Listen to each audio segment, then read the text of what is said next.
விளையாட்டு பிரியர்களுக்கு அன்பு வணக்கம். இன்னும் ஒரு காணொலி மூலமாக உங்கள் அனைவரையும் சந்திக்க கிடைத்திருப்பதில் மகிழ்ச்சியாக இருக்கிறது.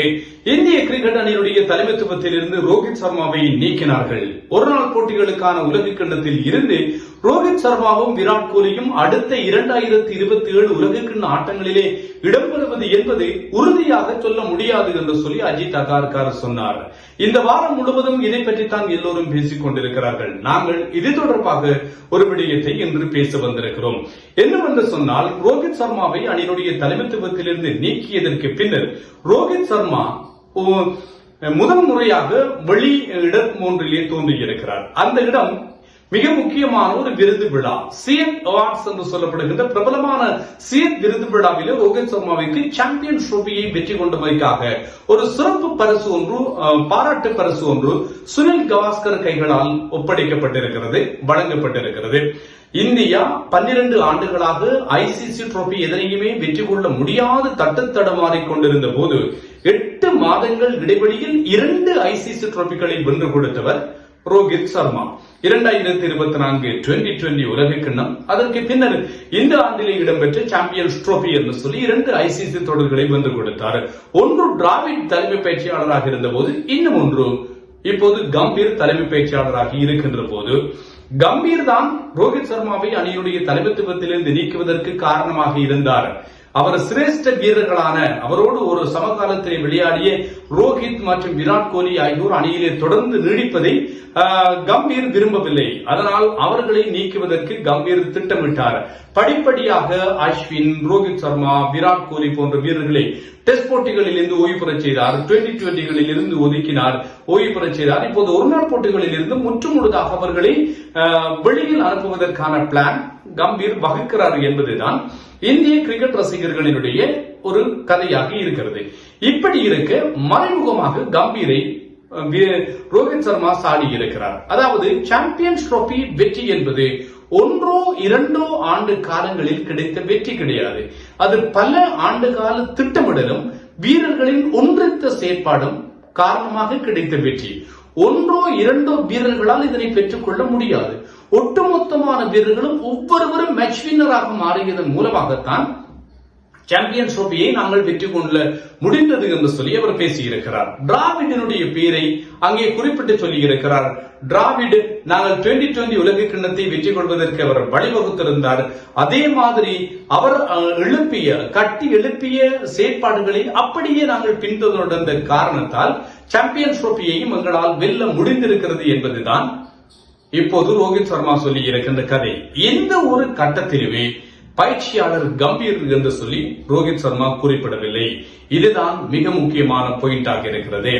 கம்பீருக்கு எந்த ஒரு கட்டத்திலும் ரோஹித் சர்மா நன்றி தெரிவிக்கவில்லை.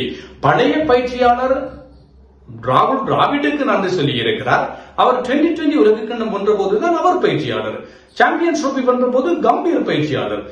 கம்பீருக்கு, அதாவது ரோஹித் சர்மாவிற்கு சாம்பியன்ஸ் ட்ரோபியை வென்றமைக்காக ஒரு பாராட்டு பரிசு தான் அங்கே வழங்கி வைக்கப்பட்டது. கேட்ட கேள்வியும் கூட சாம்பியன்ஸ் ட்ரோபி வெற்றி தொடர்பாகத்தான் கேட்கப்பட்டது. அப்போது இவர் கம்பீரை குறிப்பிடுவதை வேண்டுமென்றே தவிர்த்தார் என்று சொல்லிய செய்திகள் வெளிவருகின்றன.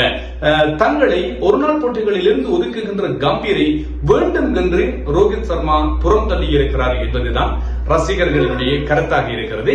இதில் உண்மைத்தன்மையும் இருக்கலாம். ஏனென்றால் 2023 அகமதாபாத்திலே ஒருநாள் போட்டிகளுக்கான உலக கிண்ணத்தின் இறுதி ஆட்டத்தில் தோல்வியை தழுவிய போது அவர் சொன்னார், அடுத்த உலக கிண்ணத்தை வெல்வதுதான் எங்கள் இலக்கு, 2027 உலக கிண்ணத்தில் ஆடுவதுதான் என்னுடைய இலக்கு என்று கோலியும் சொன்னார், ரோஹித் சர்மாவும் சொன்னார்.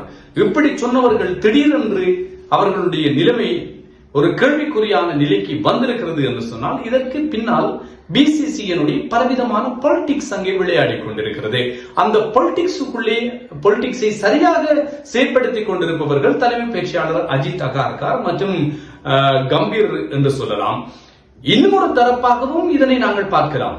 ஒரே சிரேஷ்ட வீரர்களுக்கு என்று அவர்கள் பின்னால் இருக்க முடியாது. ஒரு இளம் அணியை கட்டி எழுப்ப வேண்டும், இளம் தலைமைத்துவத்தை வழங்க வேண்டும் என்பது ஒரு பிரேவ் டிசிஷனாகத்தான் இருக்கிறது.